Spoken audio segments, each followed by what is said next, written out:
Kisah Amin Rais dan Prabowo di peristiwa 1998. Saat Kisruh 98, meski Prabowo statusnya menantu Presiden Soeharto, ternyata ia kerap bertemu secara rahasia dengan tokoh penentang Soeharto yakni Amin Rais. Pada saat itu, Amin adalah tokoh Muhammadiyah, sementara Prabowo menjabat Panglima Kostrad dengan pangkat Letnan Jenderal. Saat reformasi bergulir, Amin Rais mencapai puncak popularitasnya. Dia kemudian mendirikan Partai Amanat Nasional. Sementara 1998 menjadi akhir karir Prabowo Subianto. Dirinya diberhentikan dari dinas militer. Di sisi lain, Prabowo pun dijauhi keluarga cendana. Menantu Soeharto ini dianggap tak loyal dengan mendukung reformasi dan sering bertemu tokoh-tokoh penentang Soeharto seperti Amin Rais. Lalu seperti apa kisah Amin Rais dan Prabowo dalam pusaran 98? Berikut lengkapnya. Tragedi Trisakti yang menewas 4 mahasiswa Trisakti menjadi titik awal kebangkitan reformasi 98. Keesokan harinya diadakan mimbar keprihatinan di kampus tersebut. Beberapa tokoh yang hadir diantaranya Amin Rais, Megawati Soekarno Putri, Ali Sadikin, Hariman Siregar, dan tokoh-tokoh penentang Soeharto lain. Kedatangan mereka disambut para mahasiswa. Saat itulah Amin Rais diwawancarai wartawan luar negeri. Tokoh Muhammadiyah ini menyampaikan rakyat Indonesia meminta Soeharto mengundurkan diri. Tewasnya para martir ini juga membuat kerusuhan di Jakarta meluas. Massa yang tak diketahui dari mana bergerak membakar dan menjarah pertokoan. Mereka menghentikan kendaraan dan membakarnya.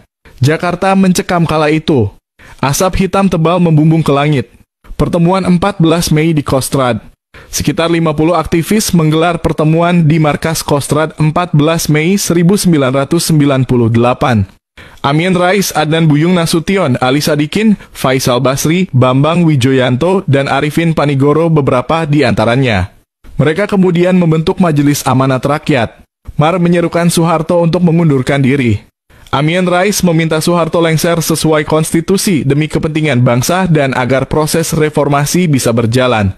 Pertemuan Prabowo dengan sejumlah aktivis ini kemudian disimpulkan tim gabungan pencari fakta sebagai pertemuan untuk makar. TGPF menilai pertemuan ini juga berkaitan dengan kerusuhan di Jakarta. Anak buah Prabowo, Fadli Zon, membantah tudingan TPGF itu. Dia menilai pertemuan sama sekali tak berkaitan dengan makar dan kerusuhan di Jakarta. Fadli menilai laporan itu hanya akal-akalan untuk menjadikan Prabowo kambing hitam.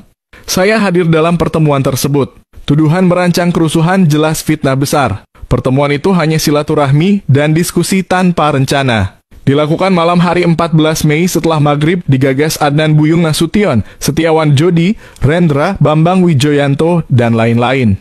Prabowo menyampaikan informasi mutakhir situasi. Para tokoh yang hadir membantah hasil laporan TPGF. Bagaimana merancang kerusuhan padahal huru-hara sudah terjadi, kata Fadli.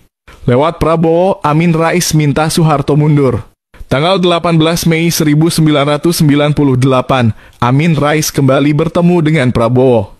Mereka membahas perkembangan situasi saat itu. Kerusuhan meluas, aksi mahasiswa dan masyarakat meminta Soeharto mundur semakin besar. Saat itu Prabowo adalah menantu Soeharto. Amin Rais berkata pada Prabowo bahwa Soeharto harus mundur demi kebaikan bersama. Saya rasa keadaan sudah tidak tertahan lagi. Saya rasa kamu harus meyakinkan Soeharto untuk mundur, kata Amin.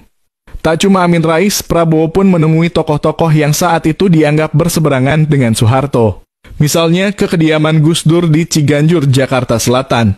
Pada saat itu Prabowo menjelaskan soal kerusuhan di Jakarta. Dia memberi jaminan jika kerusuhan bisa segera dipadamkan. Prabowo dimusuhi keluarga cendana. Manuver Prabowo bertemu para tokoh penentang Soeharto seperti Amin Rais, Adnan Buyung Nasution, dan Gus Dur dipermasalahkan keluarga cendana. Mereka merasa Prabowo berkhianat karena dianggap mendukung gerakan reformasi yang memaksa Soeharto lengser. Prabowo juga menemui Habibie meminta wakil presiden ini bersiap untuk menggantikan Soeharto jika lengser.